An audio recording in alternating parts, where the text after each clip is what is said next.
Eclesiastés, capítulo 8, verso 6, y después andate a Gálatas, Nuevo Testamento, capítulo 4 y 5.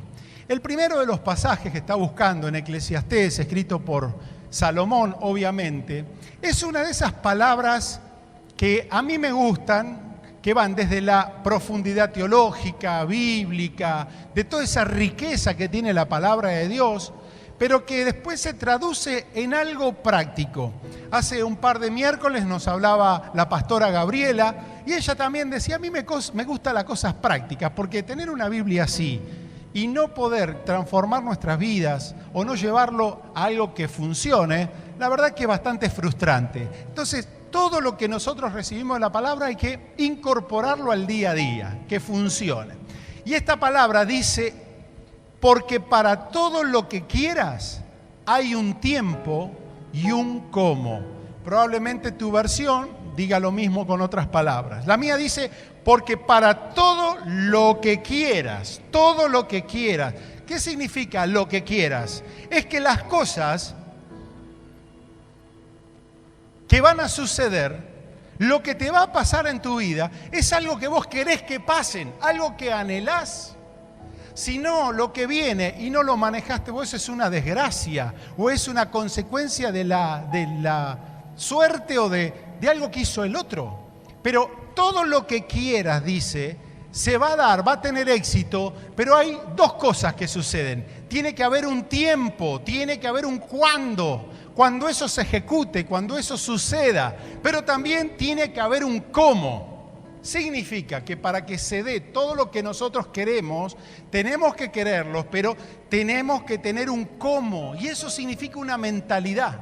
De acuerdo a nuestra mentalidad, nosotros nos movemos, decidimos, actuamos, tenemos una escala de valores, hacemos cosas que son propias de una mentalidad. Entonces yo soy responsable de que sabiamente pueda tener una mentalidad de prosperidad, me educo, escucho voces, desescucho otras voces, planifico, administro, priorizo, pero también tiene que haber la otra variable, que es que va a haber un tiempo exacto, un cuándo eso se va a dar. Las personas que tienen el cómo son personas que están preparadas para no perder oportunidades. Dicho de otra manera, hay muchas cosas que en nuestra vida no salen bien y es porque nos hemos equivocado en el cómo.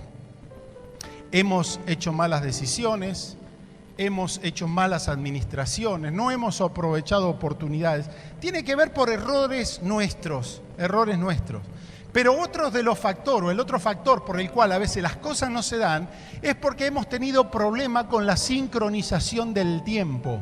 Hay un cómo, pero hay un cuándo. Y en el cuándo es el momento exacto, preciso, donde las cosas deben darse. Dios es un Dios de gracia, de oportunidades. Pero cuando más aprendemos a hacer las cosas en el momento correcto, estamos como poniendo en sintonía todos los factores que Dios dice que son necesarios para que las cosas funcionen. Dice así Gálatas 4 y 5. Pero cuando vino el cumplimiento del tiempo, Dios envió a su Hijo, nacido de mujer y nacido bajo la carne, bajo la ley, para que redimiesen a los que están bajo la ley. Va de nuevo. Pero cuando vino el cumplimiento del tiempo, Dios envió a su Hijo, nacido de mujer, nacido bajo la ley, para que redimiese a los que estaban bajo la ley. Acá tenemos un suceso que a Dios no lo tomó por sorpresa. Adán y Eva pecaron. Romanos dice que así como la condenación, la maldición vino por el primer Adán, también la respuesta de Dios vino por este segundo Adán. Dios hecho carne, Emmanuel, Dios con nosotros, ese verbo que se hizo carne. Entonces, hay algo que estaba en el corazón del Padre desde toda la historia, algo que en el corazón de Dios ya había sucedido, pero tiene que haber un cumplimiento del tiempo. El cumplimiento del tiempo significa que cuando Dios lo hace, era el tiempo donde se cumplió el plazo establecido, el tiempo señalado, el momento cumbre de la historia. Hay un momento donde Dios dice, ahora es el momento exacto, o el cumplimiento de los tiempos. Ahora, ¿qué pasó? Dios envió. Cuando es el tiempo correcto, Dios está operando, Dios está obrando, Dios está respaldando, Dios está multiplicando, Dios está haciendo milagros, Dios produce. La palabra ya ha sido dada. Todo lo que nosotros vamos a vivir, pero todo lo que Dios en su propósito manifestó acá en la tierra fue anteriormente profetizada, fue lanzada una palabra, una profecía, algo que iba a suceder. Entonces, entre lo dicho y el cumplimiento del tiempo, ahí hay un momento donde nosotros tenemos que entender los tiempos de Dios. Hablaba de los tiempos del cumplimiento. Creo que uno de los grandes errores por el cual hemos equivocado casi toda nuestra vida y no hemos visto la magnitud de lo que Dios ha querido hacer, tiene que ver porque no hemos sabido leer y manejar los tiempos. Nosotros tenemos el tiempo frustración, el tiempo apuro, el tiempo ansiedad, que es el tiempo cronos. De ahí viene cronómetro, reloj. Y para nosotros el pasado, se me fue una oportunidad, ¿qué hago con el presente? Lo que se me va a venir. ¿Se dan cuenta que lo que nos complica es el tiempo? El factor tiempo. No sabemos cómo ubicarnos, padecemos por esa razón, pero Dios tiene un tiempo que se llama Kairos, es el tiempo señalado, el perfecto tiempo de Dios. Y acá se nos dice que Dios tenía el plan, que vino en el cumplimiento del tiempo, Dios obrando, usó a una mujer, vino en carne, pero también bajo la ley.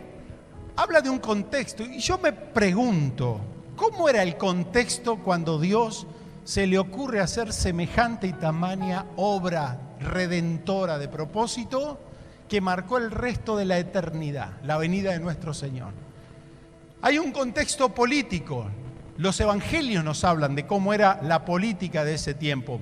De hecho, se nos dice que se promulgó en ese tiempo un edicto de parte de Augusto César, el César que era el dios de esa cultura.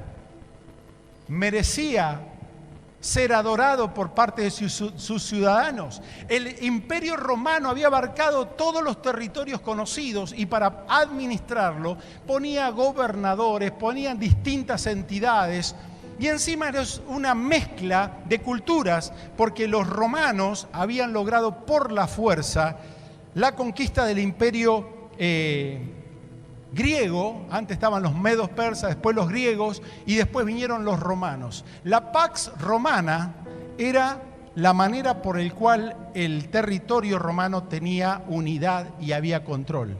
La Pax no era una Pax griega de estar todos volados y sentirnos angelitos que nos amamos, no. Donde alguien se sublevaba, ¡pum!, entonces había paz por todos lados. La Pax Romana aseguraba el control, el gobierno. Tenemos también que ellos usaban a las entidades religiosas de los judíos. Tenían los sacerdotes, sumos sacerdotes, que obraban también como aliados de ellos para controlar al pueblo judío. De hecho, era una mezcla de cosas, porque un judío tenía que hablar griego. El romano hablaba también griego. Había una mezcla de latín, una mezcla de hebreo. O sea, imagínense ese mundo. Altos impuestos. Y si no pagabas, tenías un soldado atrás. ¿Quién te lo hacía pagar? Tu hermanito, que era líder de la iglesia, que te decía, tenés que pagar. Ahí estaban los que te obligaban.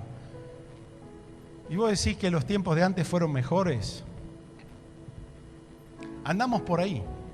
Tiempos políticos complicados. También dice que la Virgen dio a luz bajo la ley. ¿Qué significa? Que había también en el área religiosa, espiritual, un contexto bajo la ley. Venían todos viviendo bajo la idea de la ley mosaica con sus obligaciones, con sus obediencias, desobediencias, juicio, castigo. El alma que pecare ciertamente morirá. Y la ley dice que apedreemos al que cometió el pecado. Se manejaban con eso. Ahora, la religión era una religión vacía, muy organizada, estructura de poder. Había autoridades, estaban ellos en una estructura muy pensada, pero vacía de revelación. Dios estaba haciendo un plan por excelencia, el mejor para los judíos de liberación. Jamás ninguno se dio por entendido y estaban todo el día en el templo. ¡Wow! Por otro lado, la hipocresía. Claro, tanta ley, ¿quién sostenía ese estándar? Porque con la vara que vos medís, serás medido y juzgado. Entonces, ¿qué había que hacer? Un buen sepulcro blanqueado. Las ropas, las oraciones, lo que se podía impresionar al otro, pero por dentro había muerte espiritual. También algo que debemos ver es que ellos nunca, los religiosos, los profesionales, los ministros del templo, nunca entendieron lo que Dios estaba haciendo. Miraban para otro lado, juzgaban para otro lado, invertían para otro lado. De hecho, después Jesús ahí en Marcos dice una escritura, para que viendo vean y no entiendan, y oyendo oigan y no comprendan. ¿Sabe que este ambiente que hay es muy de ahora también? Ambientes en la política mundial donde todo está condicionado, donde es difícil vivir en nuestros países cada vez más. No nos metamos por ese lado. ¿Qué hablar de lo espiritual? Donde hay paganismo, al igual que en los romanos, donde todo merece adoración. El ser humano con su humanismo, con la exaltación de los placeres, con un sin límite en la vivencia de su moralidad, nunca entendían lo que estaban haciendo aún los religiosos. Y eso me preocupa más que el mundo. Porque hay gente que todavía conoce la palabra, así como los fariseos, saduceos que tenían al pie de la letra el conocimiento de las Escrituras, pero no están leyendo lo que está sucediendo hoy. ¿Qué es lo que Dios está tramando? Yo no puedo creer que hay gente tan creyente, tan pendiente del gobierno, tan pendiente de cosas de esta tierra, cuando el Señor dice, ponga las miras en las cosas del cielo y no la de la tierra, donde está Cristo sentado. Cuando te está diciendo poner la mira arriba y Cristo sentado, Cristo no está sentado porque está cansado, está ejerciendo gobierno. Cuando vos mirás hacia abajo y estás amargado, quebrado, que nada funciona, te estás perdiendo la oportunidad de reconocer el gobierno de Cristo que está por encima de cualquier cosa que suceda en este mundo. ¿Y sabe qué es lo más triste de ese contexto religioso? Que los que debieran ser personas de Dios, los sacerdotes, los ungidos, llamados, profetas, estaban desenfocados.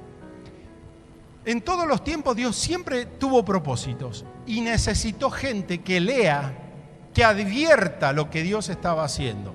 En algún momento, ya al final de la historia del pueblo que estaba diseminado por todos lados como condenación de apartarse del Señor, Dios tiene la idea de volver a traerlos y dijo, necesito rehacer el templo que había sido destruido. Y usted dice, bueno, templo sí, en ese momento era importante el templo. Ahora es como un salón de reunión, pero antes literalmente en el templo habitaba Dios. Ese templo tenía que rehacerse, restaurarse, para que vuelvan los sacrificios, para que Dios sea Dios. Años después, en ese templo entregaron a Jesucristo, al Hijo de Dios. En ese templo hubo encuentros de Ana, de Simeón. En ese templo se sucedieron cosas que Dios quería que se sucedan. Obviamente por un tiempo, en el año 70, después con el general Tito, fue destruido. Pero quienes tenían que leer lo que Dios quería y hacer lo que Dios quería, estaban mirando para otro lado. Y Dios le manda profetas diciéndole, como a Ageo, es tiempo que ustedes estén tan preocupados solo en su casa. No le dice que no se preocupen. Solo en su casa. Tienen casas artesonadas, sofisticadas, tecnificadas. Y mi casa está desierto. O sea, había algo que no funcionaba bien. Qué lindo es poder tener casas prósperas con la añadidura de Dios. Qué lindo es prosperar.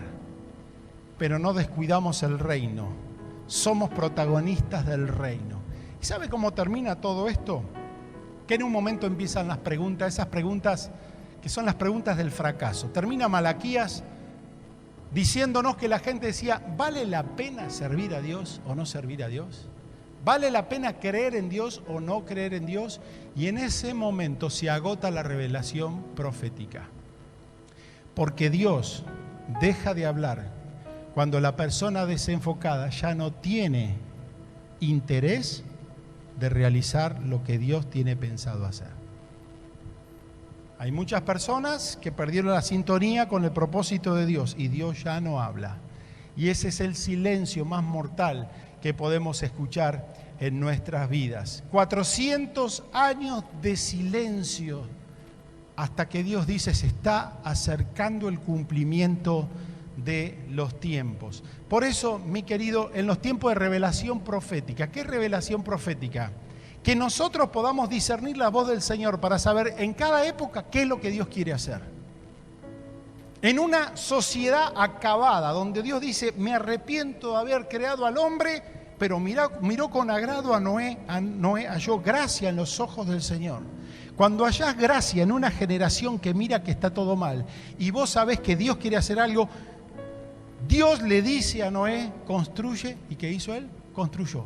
Lo primero que necesitamos es revelación profética, entender lo que Dios está haciendo. Y así siempre Dios estuvo hablando y hubo gente predispuesta a escuchar esa voz del Señor. Necesitamos alguien entendido, alguien sabio que sepa discernir una palabra de revelación. ¿Y hoy qué querrá hacer el Señor? Sé que está pensando muchas cosas. Una de ellas es un avivamiento. Está escrito, está revelado, está profetizado. Usted dice, pero ¿por qué hicimos lo que hicimos ahora? Porque el Señor nos habló, como dije el otro día, por obediencia. Porque cuando Dios habla, no tengo la bendición. Es cuando yo le creo, actúo en la palabra y recibo lo que Dios dijo. Como se dice ahora, tengo que activar esa palabra profética. Es pasar del oído a mi corazón y luego a mis manos y a mis pies. Dios está queriendo hacer cosas. El mundo está como ese contexto que estaba en el tiempo que Jesús tenía que venir. Hay necesidades, hay ruina política, hay ruina social, hay ruina moral. Hay un mundo que está siendo gobernado por esas autoridades, esos Herodes, esos César que quieren su gloria, que están desenfocando a veces la mirada de la iglesia del Señor. Pero si Dios quiere hacer un avivamiento ahora, y sé que lo va a hacer, necesita gente alistada que crea y que se ponga en la brecha para que Dios haga esas grandes cosas que el Señor tiene planeadas. Sobre esta iglesia hay palabra, sobre grupos etarios de la iglesia, sobre los niños y jóvenes de esta iglesia, hay palabra de movilización, de multiplicación. Pero fíjate que en el contexto de Jesús estaba todo mal. ¿Cómo va a venir Jesús? ¿Cómo viene la salvación? De hecho, nadie creyó, nadie vio nada. ¿Te animás a creer que en esta pandemia, cuarentena, mala onda, problemas de los mercados, problemas del dólar, problemas familiares, problemas personales, Dios está por hacer grandes cosas y te las quiere revelar a vos esas cosas? Es que ya soy grande. Hubo un viejo que no se murió porque Dios le había dicho que antes que vos te mueras vas a ver al Salvador de Israel. Y el viejito no se murió. ¿Saben cuándo se murió? Cuando él se resistió a ser viejo y dijo, voy a ir al templo, voy a ir al templo, voy a ir al templo. Y un día va al templo y lo traen a Jesús. Se gozó en el Señor, adoró al Señor, se conectó con esa Ana profetisa, mujer de oración, y él cumplió lo que el Señor le había prometido. Necesitamos entender qué es lo que Dios quiere hacer ahora. Transformar tu hogar, tu familia. Dios quiere traer un avivamiento a tu familia. Tus hijos tienen que tener una medida de espiritualidad mayor que la tuya. Si tu ministerio fue bueno, los chicos tuyos tienen que ir más lejos. Pero tenés que verlo, desearlo, decir, esta es la misión de mi vida. Dios lo quiere hacer porque en nuestros lomos, muchachos, está la promesa de Dios. En tus lomos, en ti serán benditas las familias. Hay tanto que Dios quiere hacer, pero el contexto muchas veces es desalentador. Justamente la segunda cosa que se necesita alguien que crea y que actúe, que haga algo bajo esa palabra. Fíjense que lo que leímos en Gálatas dice que Dios en el cumplimiento se está moviendo, pero lo hizo con Jesús nacido de mujer. Que el envase iba a ser humano, nacido en carne. María, esta judía que fue fundamental en el propósito de Dios, con una disposición digna de admirar, que el Señor haga conmigo como Él quiera, soy tu sierva. ¿Podemos hacer esa oración? No te apures.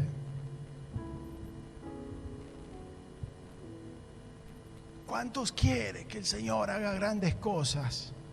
¿Cuántos tienen una palabra? Y el Señor te dice, ¿me darías esto? Es que, Señor, eso sostiene mi vida, eso es el fundamento. ¿Me darías tu Isaac? No, Señor, fue la respuesta a las oraciones. Vos no me podés pedir lo que me diste. ¿Por qué no? Pero para que Dios pueda activar esa palabra, necesita que se materialicen las cosas. Y Dios encuentra la disposición de María, la disposición de José, un muchacho que era carpintero. No se habla de mucho ministerio, pero él supo escuchar la voz del Señor. Y cuando Dios lo desafió por su miedo, dijo, Señor, yo le voy. Él estaba por dejar en secreto a María. ¿Por qué?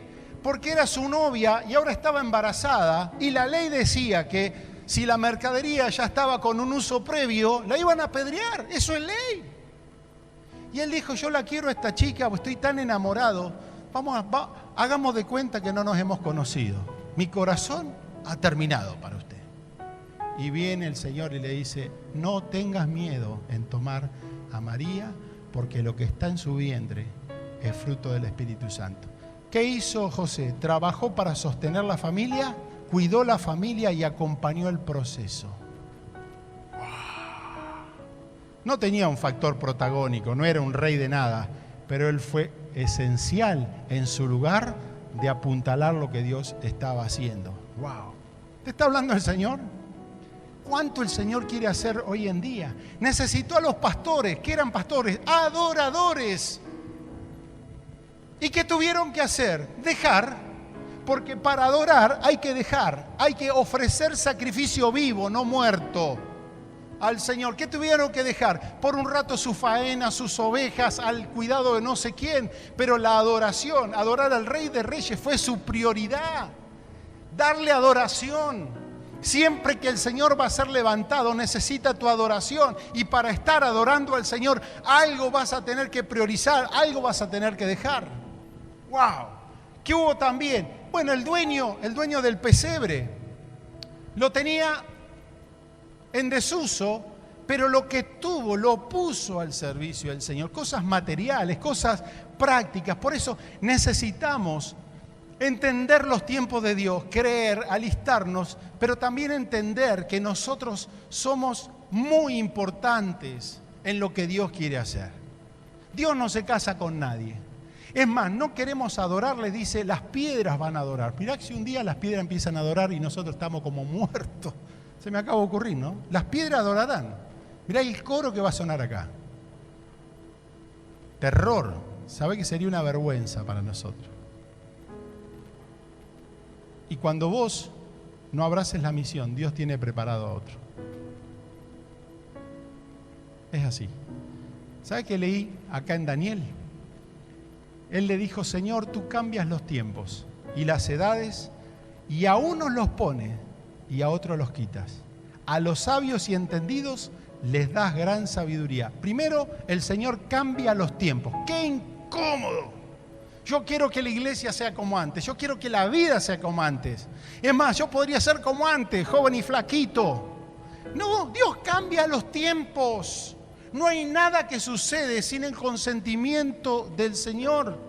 Pero el Señor cambia los tiempos, pero no encuentra a veces la gente apropiada para el tiempo. Hay gente que está funcionando en un tiempo y no funcionan para otro. Y hay otros que permanentemente se reinventan para no perderse la historia.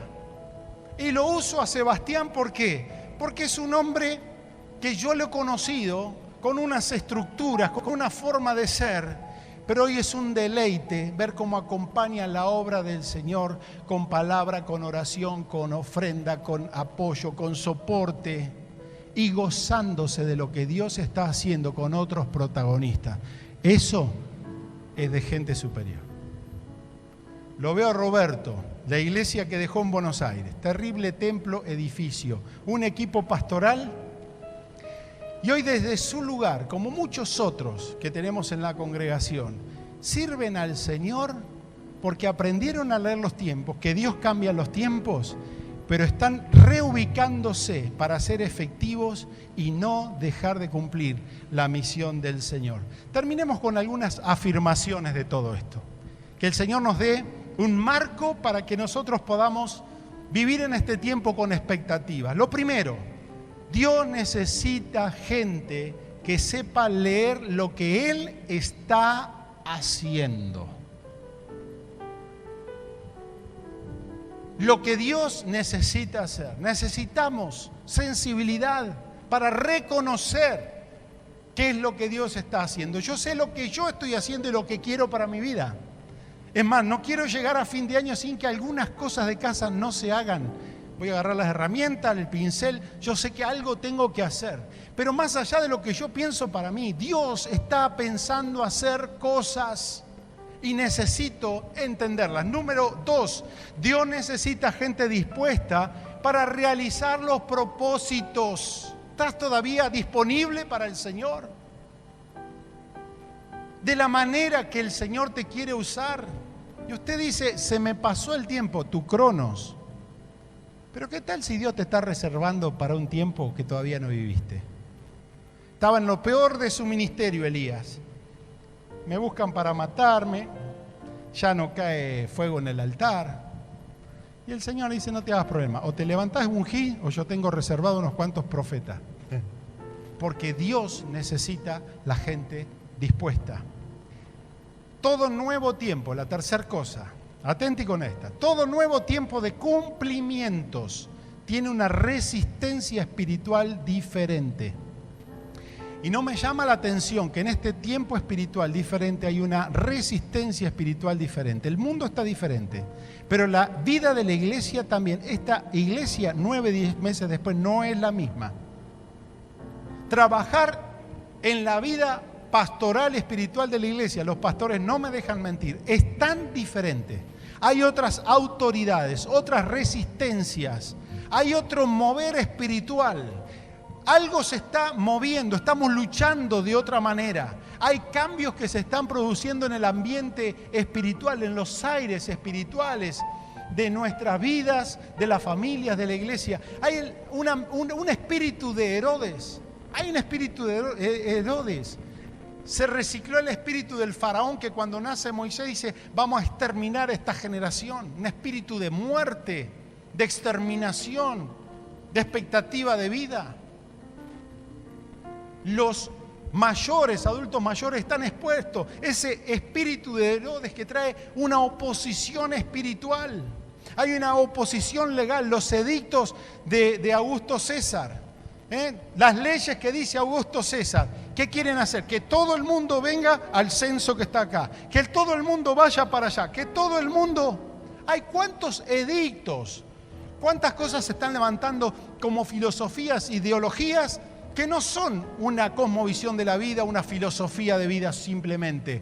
Tienen que tener fuerza de ley. ¿Para qué? Para que haya obligatoriedad en su cumplimiento.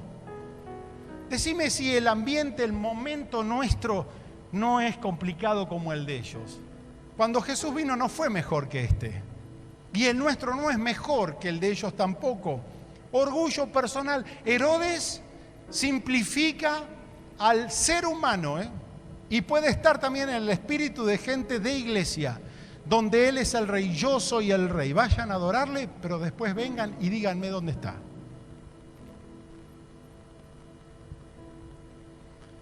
Y hoy gente de iglesia puede tener un espíritu de humanismo, que todo pasa como se sienten, por la comodidad, por el beneficio, por lo que esa actividad le puede retrotraer para su figura, su imagen, para su éxito. El espíritu de Herodes es un espíritu que se quiere centralizar en medio nuestro también. Ahora, dos afirmaciones más. Nunca las circunstancias, cuando Dios quiso hacer algo, fueron ideales. Jamás. Jamás fueron ideales. Preguntale a Noé, preguntale a David, preguntale a Ezequías, preguntale a San Pablo, a San Pedro. Nunca fueron ideales. Y quiero decirte que en tu vida probablemente no sean ideales. Tenés fracaso, frustración, problemas con lo que en tu mentalidad, en el cómo no has desarrollado bien, problemas con los tiempos. Nos hemos apurado, nos hemos frustrado. Hemos caído en una ansiedad en las cosas que el Señor ha querido hacer. Pero quiero decirte que más allá de cualquier contexto, Gálatas nos dice que llegó el cumplimiento del tiempo y Dios actuó. Póngase de pie. Llegado el cumplimiento que el Señor ya tiene pactado, Dios va a establecer su obra en tu vida. ¿Cuánto lo están creyendo? Toda palabra se va a cumplir. No hay objetivo de Dios que no se cumpla, venga lo que venga, pase lo que pase. Ahora, cumplimiento viene de una palabra griega llamada pleroma. ¿Sabe qué significa pleroma? Que todo lo que debía suceder para Dios ya pasó. Todo lo que debía suceder para Dios ya pasó. Significa que todas las cosas que tienen que pasar van a suceder llegado el cumplimiento del tiempo de Dios. Va a venir, va a suceder. Pero en medio del silencio de Dios, pero en medio de que no hay expectativa, en el medio de la crisis política, de la bajeza espiritual, un día el Señor se dispone a hacer una obra.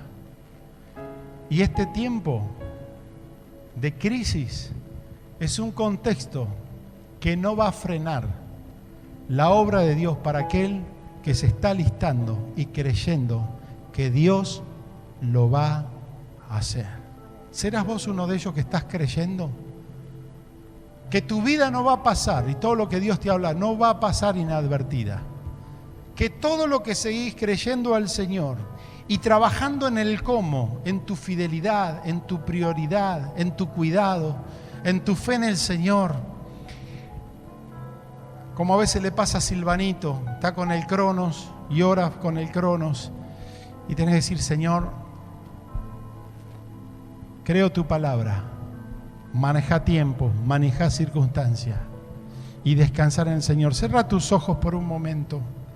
Sabes que cuando hay cumplimiento, y como dice ahí también en Eclesiastés 3:15, que lo que fue, ya fue, significa de que podemos confiar en el Señor. Porque para Dios la historia ya está dicha, preparada. Ya el Señor mueve circunstancias. ¿Vos crees que el edicto de Augusto César fue una casualidad? No, son las causalidades de Dios. Que Dios mueve el mundo, Dios mueve la economía, Dios mueve la política, Dios mueve el pagano, el incrédulo, Dios mueve corazones. Porque lo que Él quiere hacer es que en el cumplimiento del tiempo, lo que tiene que pasar en tu vida suceda. Pero tenés que estar preparado en el cómo.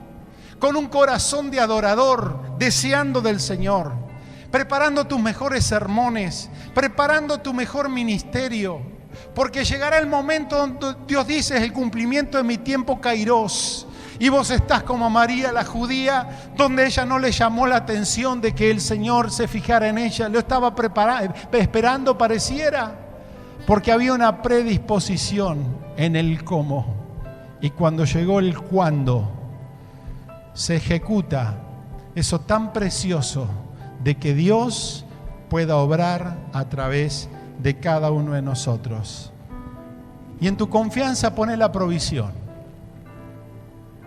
Dios tiene la historia completa de nuestras vidas y nunca va a usar a alguien y dejarle sin provisión, porque se trata de que Dios va aparejando todas las cosas. Algunas cosas no llaman la atención, hasta el pesebre tenían que ver con algo que Dios quería hacer.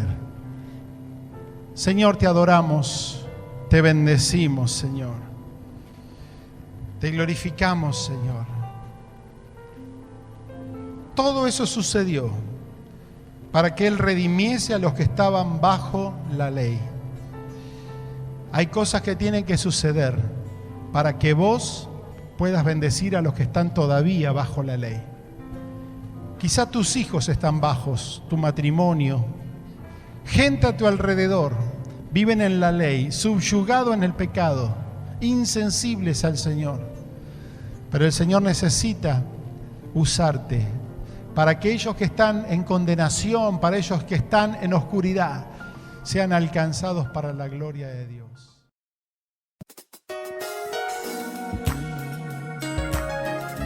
Sigamos en contacto desde nuestras plataformas digitales, YouTube, Facebook e Instagram. Búscanos como Iglesia Vida para Todos Tandil. Y te recordamos que nuestra casa está abierta en calle Alem 1627. Y será hasta una nueva oportunidad.